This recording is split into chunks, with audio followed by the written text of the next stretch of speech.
નમસ્કાર દોસ્તો, તમે જોઈ રહ્યા છો સાઈ ગ્રુપ મીડિયા હાઉસ સંચાલિત નવસારી લાઈવ। નવસારીની લુન્સીકુઈ વિસ્તારમાં આવેલી એક જાણીતી હોસ્પિટલની એમ્બ્યુલન્સમાંથી દારૂ લવાતો હતો અને આ એમ્બ્યુલન્સ વલસાડ પોલીસે ઝડપી પાડી છે। ત્યારે એમ્બ્યુલન્સમાં દારૂ લાવવાની વાતને લઈને સમગ્ર પંથકમાં ચકચારી મચી જવા પામી છે। જ્યારે વલસાડમાં આ દારૂ પકડાતા વલસાડ પોલીસ પણ ચોંકી ઉઠી હતી, કારણ કે એમ્બ્યુલન્સમાં દર્દીને બદલે દારૂ મળી આવ્યો હતો। સમગ્ર પ્રકરણની વાત કરીએ તો નવસારીના લુન્સીકુઈ ખાતે આવેલી એક ખાનગી હોસ્પિટલની એમ્બ્યુલન્સ વલસાડ વિસ્તારમાંથી પસાર થઈ રહી હતી, ત્યારે વલસાડ પોલીસને મળેલી બાતમીને આધારે આ એમ્બ્યુલન્સને અટકાવી હતી।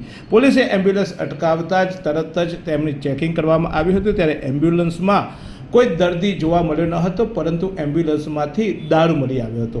હા, એમ્બ્યુલન્સમાંથી દારૂ મળી આવતા જ તાત્કાલિક પોલીસ એક્શનમાં આવી ગઈ હતી અને આ એમ્બ્યુલન્સને કબજે કરી હતી। સાથે સાથે એમ્બ્યુલન્સના ચાલકને પણ ઝડપી પાડવામાં આવ્યો હતો।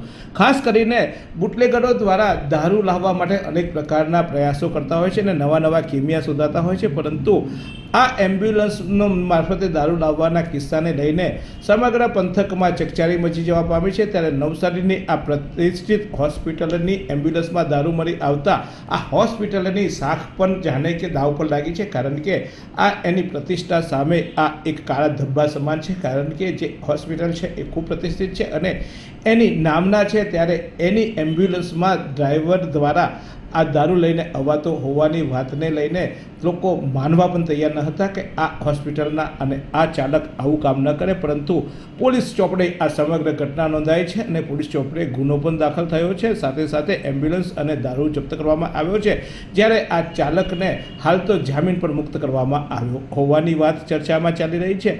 પરંતુ સવાલ એ થાય છે કે આ દારૂ મંગાવ્યો કોને હતો, કે કોઈ ચાલક એની રીતે દારૂ લાવતો હતો અને આ એમ્બ્યુલન્સ નવસારી સિવાય બહારના વિસ્તારમાં ગઈ તો કેવી રીતે ગઈ, અને આ સમગ્ર પંથકે હવે પોલીસે તપાસ હાથ ધરી છે। દારૂ ક્યાંથી ભરવામાં આવ્યો, ક્યાં લઈ જવાનો હતો અને કોને આપવાનો હતો એ પોલીસના તપાસનો વિષય છે અને પોલીસ આ મુદ્દે તપાસ કરે છે। પરંતુ આ હોસ્પિટલની પ્રતિષ્ઠાને હાનિ પહોંચે એવી આ સમગ્ર ઘટનાને લઈને હોસ્પિટલના સંચાલકો પણ હાલ તો ચિંતામાં છે, કારણ કે આ સમગ્ર કારણ જાણવા વગર હાલ તો તેઓ પણ મૂંઝવણમાં મુકાયા છે। સમગ્ર ઘટનાને લઈને આખા પંથકમાં ચર્ચાનો વિષય બન્યો છે। એમ્બ્યુલન્સમાં દારૂ લાવવાની આ ઘટનાને પગલે આજે બુટલેગરોને નવા કિમિયા સામે પણ પ્રશ્નાર્થ ઉપસ્થિત થાય છે। જો કે પોલીસને આ ચોક્કસ બાતમી મળી હતી અને એને આધારે આ એમ્બ્યુલન્સને અટકાવવામાં આવી હોવાની પણ ચર્ચા ચાલી રહી છે। ત્યારે આ બાતમી આપી કોને, કારણ કે આ કોઈ નજીકના જ વ્યક્તિએ બાતમી આપી હોઈ શકે। એમ્બ્યુલન્સમાં દારૂ છે એવી શંકા જાય નહીં જનરલી, પરંતુ ચોક્કસ બાતમીને આધારે આ હોસ્પિટલની એમ્બ્યુલન્સને અટકાવવામાં આવી હતી અને આ સમગ્ર પ્રકરણે હાલ તો પોલીસે તપાસ ચાલુ કરી છે। ત્યારે હાલ ચૂંટણી છે, ચૂંટણીના માહોલમાં દારૂની હેરાફેરી અટકાવવા માટે પોલીસના પ્રયાસો વચ્ચે આ રીતે હોસ્પિટલની એમ્બ્યુલન્સમાંથી દારૂ મળી આવવાને લઈને પોલીસ સાથે સાથે ચૂંટણીનું તંત્ર પણ જાણે કે ચોંકી ઉઠ્યું હતું અને સૌની આંખો ભરી થઈ હતી।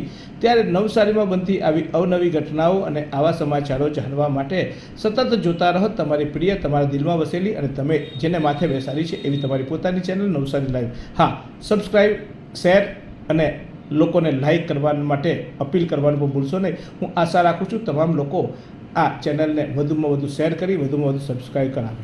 એવી કઈ હોસ્પિટલ છે જ્યાં કેન્સર માટે સર્જરીની સેવા હોય, કીમોથેરાપીની સારવાર હોય, રેડિયેશનની સારવાર હોય, પીટી સીટી સ્કેન હોય, કેન્સરની પેથોલોજી હોય, મેમોગ્રાફી હોય, એટલે કે બધું જ। હા, બધી જ સારવાર એક જ હોસ્પિટલમાં હોય, તે છે નવસારી નિરાલી કેન્સર હોસ્પિટલ।